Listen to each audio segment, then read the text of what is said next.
Muy bien, muchachos, bienvenidos a este nuevo video tutorial en donde vamos a trabajar un tema muy interesante que es la introducción a la estadística.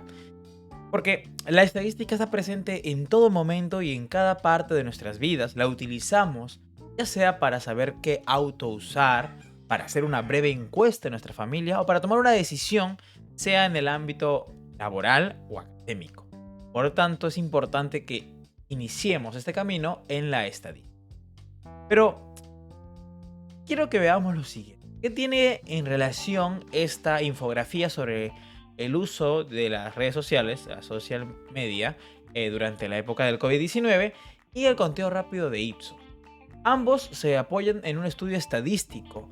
El primero, que corresponde a una infografía como lo comenté, tiene que utilizar información proveniente de los países. Por ejemplo, si nosotros analizamos un poquito, vemos en Chile, Ecuador, Colombia, el uso de los hashtags, ¿no? Que se puso de moda en el COVID. Quédate en casa, yo me quedo en casa, y así. ¿Y en qué plataformas o qué otros hashtags se estuvieron utilizando? Y su incremento durante la época de la pandemia. Entonces, es evidente que esta infografía se basó en un estudio estadístico que ha sido previamente hecho por un grupo de investigadores. De igual manera, el conteo rápido de Ipsos Perú, que es una encuestadora que trabaja junto con Canal N, con Canal 4, para poder obtener, digamos, ya sea el flash electoral o el conteo rápido. Este conteo rápido ha sido utilizado o ha sido hecho a partir de un estudio estadístico, a partir de una muestra estadística, ¿no? Porque luego vamos a definir qué es la población y la muestra y la importancia que tienen estas, tan bien definidas en nuestro estudio. Ahora bien, ¿qué es la estadística? Es una disciplina que se ocupa de la obtención, orden y análisis de un conjunto de datos, con el fin de obtener explicaciones y predicciones sobre fenómenos observados. Por ejemplo, en el caso de el conteo rápido o en el flash electoral, nos encargamos de obtener información a través de la boca de urna. Vamos por personas y preguntamos ¿por quién ha votado usted? ¿Por quién votó usted? Y así obtenemos y contamos la cantidad de votos por candidato. Obviamente yo no voy a enfocarme en preguntarle a todos los miembros de un país porque sería imposible y no sería lógico poder obtener los resultados antes de, después o inmediatamente después que terminen las elecciones. Por tanto, lo más sensato es tomar una pequeña porción de la población que sea representativa, la que nosotros llamaremos muestra. ¿Y con qué objetivo se hace esto? Bueno, el de obtener una predicción. ¿Quién va a ganar esta primera vuelta o segunda vuelta? Entonces, la disciplina científica, que es la estadística, tiene ese objetivo de obtener, ordenar, analizar para finalmente pues dar explicaciones y predicciones sobre cualquier fenómeno observado. En este caso, las elecciones. El padre de la estadística, y a quien se le atribuye la palabra estadística, es Gottfried Ackermann. ¿Okay? La estadística nosotros la vamos a dividir en dos ramas, en la descriptiva y la inferencial. Nosotros en este curso de estadística nos vamos a enfocar en la descriptiva, no nos vamos a enfocar en la inferencial. ¿Cuáles son las ventajas de la estadística? Pues la estadística a nosotros nos permite resumir grandes cantidades de información, o sea, poder hacer comparaciones, predecir resultados, como en el caso de la elección, ¿ok? Y el método de recolección que se utilizó fue una encuesta, una breve pregunta, ¿no? ¿Por quién votó usted? Esto es un método de recolección que es la encuesta. Es muy útil al momento de tomar decisiones acertadas o responder preguntas sobre cualquier objeto de estudio, obviamente. Por ejemplo, cuando tú vas a hacer un trabajo de tesis, por ejemplo, para egresar de una carrera, necesitas tú hacer una investigación. Imaginemos que tu investigación es el bullying en las escuelas privadas en los años 2020 y 2023 en los colegios del Perú. Entonces tú necesitas una data que estipule más o menos si ha variado, vale decir, ha aumentado o disminuido los casos de bullying durante esos años. Y para ello necesitas tú un conjunto de datos, analizarlo a través de la estadística. Y esto te va a permitir dar una conclusión en tu investigación. Efectivamente, se acrecentó el bullying en las escuelas o disminuyó. Entonces me va a permitir a mí tomar decisiones ya sean acertadas o de repente erróneas en el caso que mi investigación esté incorrecta. Si existen ideas o afirmaciones con pocos argumentos, puedes apoyarte en la estadística para justificarlas. Exacto. Podríamos decir que de repente el desempleo ha aumentado considerablemente después de la época de la pandemia. Y esto no es porque yo lo diga o porque lo vea en la calle, porque de repente mi primo ya no trabaja, mi sobrino ya no trabaja, mi tío ya no trabaja. No, esto en base a un estudio estadístico que se ha hecho. Vemos las cifras y nos damos cuenta que el desempleo en el Perú o en cualquier parte de Latinoamérica ha aumentado. Es una gran herramienta para dar conclusiones objetivas en las investigaciones. Por todo lo dicho, creo que es evidente que es necesario apoyarnos en esto para poder concluir algo o para poder tomarlo como recurso, ¿no? ¿Cómo yo puedo decir en una investigación que de repente el índice de natalidad o mortalidad en el Perú ha disminuido o aumentado? Yo no puedo decirlo porque me pareció que de repente nacieron o fallecieron 5 niños o 5 bebés, ¿no? En el caso que nacieron. Necesito yo apoyarme en un estudio estadístico que a mí me asegure que mi afirmación es la correcta para poder concluir algo. Necesito evidentemente la estadística. Ahora bien, vamos a plantearnos un caso de cómo se utilizaría la estadística. Imaginemos que nosotros queremos ofrecer de repente un queque de zanahoria en nuestra escuela. No a todos les gusta la zanahoria, de repente, y de repente tampoco el sabor que tiene el queque y la zanahoria. O sea, no les gusta esa combinación. Pero vamos a intentar venderlo. Por ello, voy a ir a cada aula de mi colegio para consultar quiénes desean colaborarme con el queque de zanahoria que venderé al día siguiente. Por tanto, yo voy a recolectar información. Voy a ir aula por aula a consultar quiénes desean que yo les venda este queque.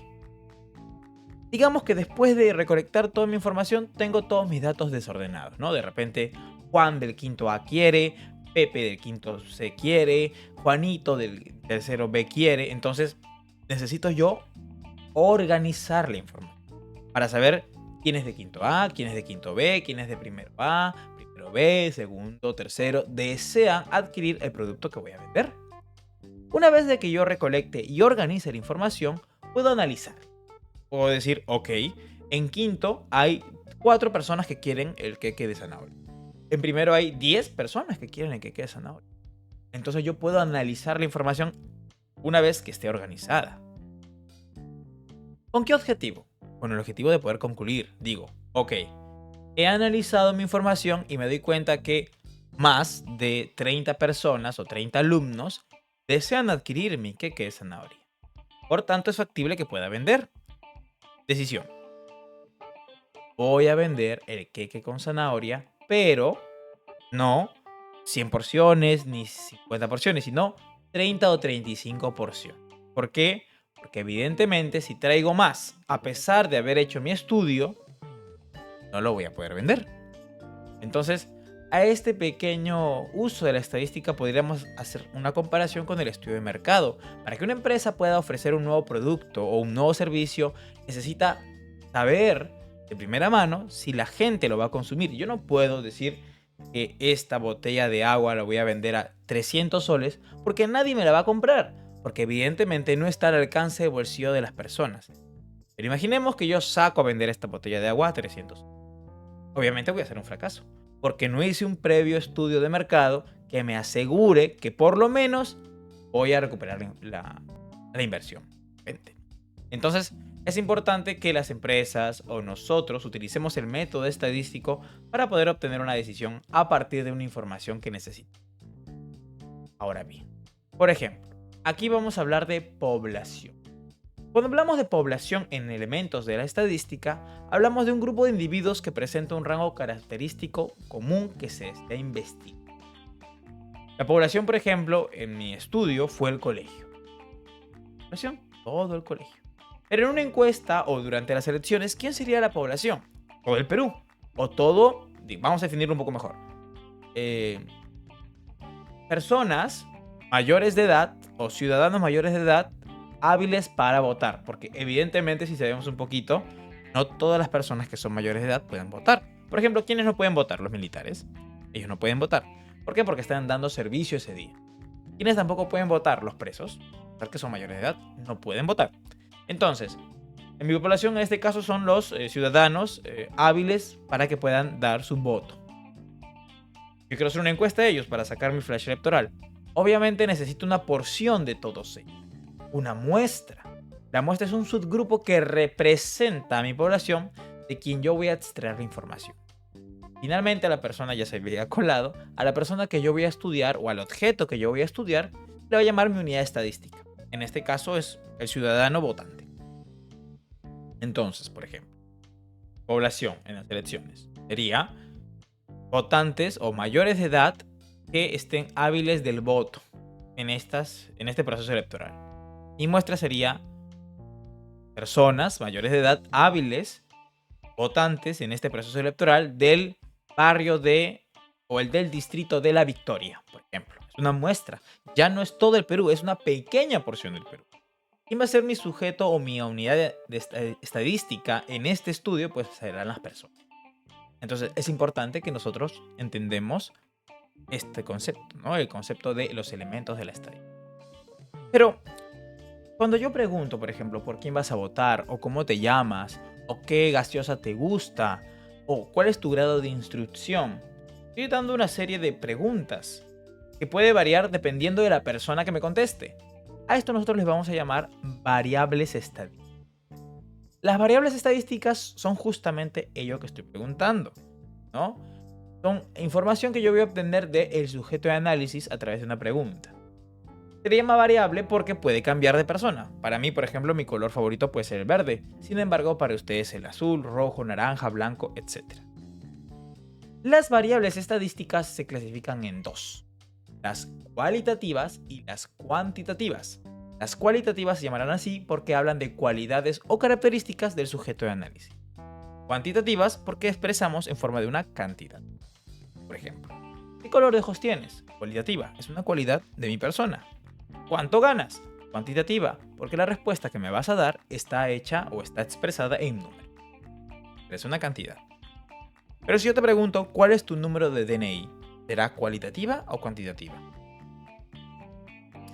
Cuantitativa, porque el número representa o te identifica a ti como ciudadano de un país.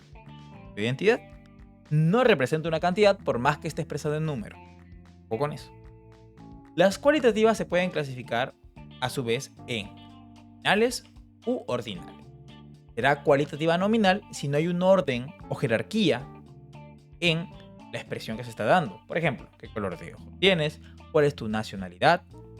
¿Te gustan las galletas Oreo? No hay un orden. No hay, ¿no? No es distinto o es indistinto, mejor dicho, que yo diga que soy de Perú, o que soy de Argentina, que soy de Estados Unidos, o que de repente mis ojos son rojos, verdes, azules, marrones. No hay un orden. Sin embargo, si yo te pregunto, ¿cuál es tu grado de instrucción? Universitario, estudiante, bachiller, doctor, magíster. Sí hay un orden.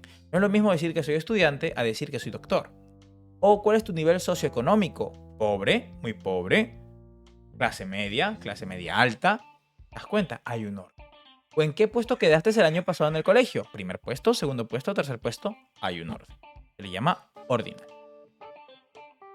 Las cuantitativas se clasifican a su vez en discretas, continuas. Se le llamará discreta si evidentemente la respuesta está dada en un número entero y es una cantidad no finita. Por ejemplo, ¿cuántos perros tienes? 10, 15, 20, 30, 100. Por ejemplo, ¿cuántos hermanos tienes? 2, 3, 4. No puedo tener 4,5 hermanos, ¿no? ¿Es que es pequeño? No. Es una cantidad entera. Y se le llamará continua cuando puede ser expresado en un intervalo o como un decimal. Por ejemplo, ¿cuántos años tienes? Pero yo tengo 14 años. O tengo 19 años. Sí, pero ese 19 años no es 19 a secas. Es mi cumpleaños. No. Por ejemplo, tengo 26. Hace junio cumplí 20. Entonces ya no tengo 26, tengo 26 y un poco más. Mi edad está entre los 26 y los 27 años. Está en ese intervalo. O por ejemplo, ¿cuánto pesas? Profesor, peso 64,5 kilos. Lo estoy expresando en decimal. O entre 60 y 65 kilos. ¿Cuál es tu índice de masa corporal? Por ejemplo, si lo expreso en rango, sería cuantitativa continua. Pero si lo expresas como sobrepeso, delgado, sería una cualitativa. Entonces, aquí estoy evidenciando lo que acabo de decir. Nominal expresa cualidades o características. Ordinal expresa un orden o jerarquía. Entonces, de esta manera nosotros damos por concluido la parte de las variables estadísticas. Es importante que nosotros aprendamos a identificar las variables, la población y la muestra para nuestro estudio estadístico. Esto ha sido la sesión del día de hoy, espero les haya gustado. Si tienen alguna duda o consulta, no se olviden dejarlo en los comentarios. Nos vemos en un próximo video. Chao, chao.